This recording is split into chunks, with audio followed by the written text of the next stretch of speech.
With talks of today being a bullpen game, is one not still the plan? Do you feel like you have enough arms to either take down multiple innings to just provide the length you'll need to get through this game? We do. I feel good about the arms we're going to run out tonight to prevent runs. Obviously, Ben's going to start. Ben has started before. Nothing new to him. Hoping to get two out of them, maybe get into third inning, and then we'll sort of go from there. But all hands on deck tonight. We've talked about in the past how Noah Davis is a player who's built out. We obviously saw him have the one pitch last night. Is he someone that would be available to get back out there today? Yeah. Noah's on the roster. He'll be available with whatever we need, and he threw a strike, and Ian hit it in the hole, and they won a ball game. But it's good to have him on the roster, and we'll see if he gets in there tonight. Just a day off for Will? Yeah, there was on that play at the plate last night, his as he made the tag, his wrist turned in, and so there's some residual soreness, and so we just felt it made sense to give him today. Obviously, tomorrow being an off day, and see where it goes from there. So you have to go through any testing or anything like that, or is it just pain tolerance? Pain tolerance right now. We might do some imaging maybe when we get home. I'm not sure. It's a fresh thing. It's not something that bothered him. No, it was just that one instant play last night. You know which wrist? Left. There's been a lot of talk about the baskets in the outfield because of some of the plays last night and the home run by Amaya, obviously. You've played here a lot. You've managed here a lot. What do you think about those baskets, and how much do they affect outcomes of games? That basket got me in center field before, too. So, I don't know. I think it's home field advantage. It's one of those things that you see, the center fielders of Cubs past handle it well. Pete Crow-Armstrong handles it well. It's an advantage for the home team, so I got no problem with it. Dave, speaking of PCA, saw you had a little interaction with him early yesterday, then he got you again last night. What do you think of this guy and what he's starting to become? Yeah, he needs to send me a bottle of wine or some golf balls or something with all the success he's had. No, he's a local kid. My son is friends with him. He's friends with it's kind of my son's friend group, and so I've sort of taken to him, and I like his energy, and we sort of gravitated towards one another. So, yeah, but I'm definitely not trying to give him any tips on beating the Dodgers. He's doing that on his own, but he's a good kid, good for baseball. What feedback did you get on Clayton Kershaw? It was good. He came out of it well. Velocity was good. Got into the fourth inning. He'll make a start next week. So really positive stuff. How's the toe bend? Is that still something he's pushing through some discomfort, or is that something where he feels like he's kind of behind? I think it's getting better each day, each week. It's probably going to be something he's going to have to deal with, and it's not going to be pain-free.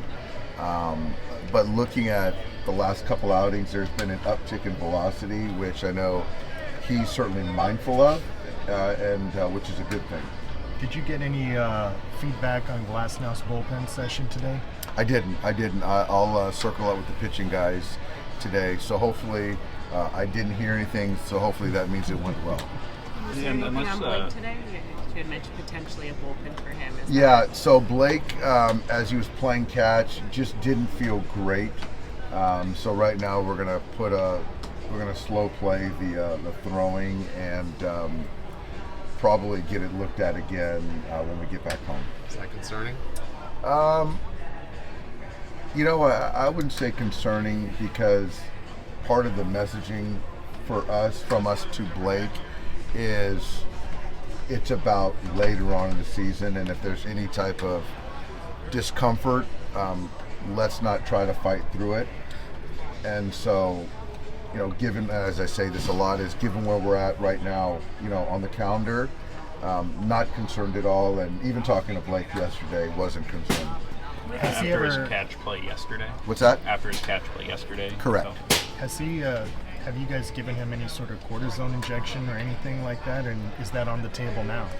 I don't know that answer. I would say that whatever we can to kind of get the feeling, the sensation, the kind of uncomfort to dissipate, I think we would kind of be open to, with obviously his kind of agreeing to. So I think right now when we get back, get our doctors on him, take a couple of days without throwing, see where we're at, we'll know more. The off days have been really beneficial just in regard to the pitching as of late, but with Blake needing some more time, are you hoping that one of the younger players or someone can really step in to be that fifth starter, especially in this time being? Yeah, so I think Dustin didn't have a good one yesterday, but he's been really good for us, and obviously to see Roki do what he's done in his last couple has certainly been helpful, and hopefully we can kind of get Glass some more consistency as far as the workload, the outings, the health, and then obviously Yoshinobu's been fantastic, and we do have Tony going tonight, which is great. And if Gonsolin gets to his 5 innings and if it goes well, to potentially have him online next week would be helpful too. As the schedule kind of picks up here, where you guys have more stretches without as many off days, do you think bullpen games are going to become something that you're going to have to do somewhat regularly moving forward here as you look at the schedule? I don't think so. I hope not. We just don't have a lot of length guys in the pen, and then to use 7 guys to cover a game just doesn't seem like it's certainly not sustaining. And getting some guys back, and as I mentioned, potentially Gonsolin, and then the guys that we have, I think that's not the plan. Friday night lines up to be Yamamoto against Paul Skenes. Do starting pitcher matchups like that still resonate, even though the job has changed so much? They do, and they do to me. We saw Yamamoto this past Friday versus DeGrom. That was a fun one. And so I'm looking forward to seeing this one. I think everyone in baseball is going to be excited to see this one. I think you could argue they're the 2 best pitchers in the National League, and so it's going to be a good one. And I do think that Major League Baseball is trying to get back to the starters being a thing, right? And so this can be fun. Do you think for him it means more because he's kind of the new kid on the block? Which one? Yamamoto. I don't know. I think that the DeGrom one, if I had to guess, and I'm not trying to speak for Yoshinobu, but meant a lot in the sense of DeGrom's has a great track record, winning Cy Youngs, and to go head to head with him, I thought is something that's pretty cool, right? But then you get this young phenom guy who's got a lot of good, is a great pitcher. It's a different kind of thing. So I think that they're both kind of different, but he'll be ready for the task. I know it's early, and I'm sure you've kind of been asked some variations question, but do you have, what are your thoughts so far about the relative strength of the NL West?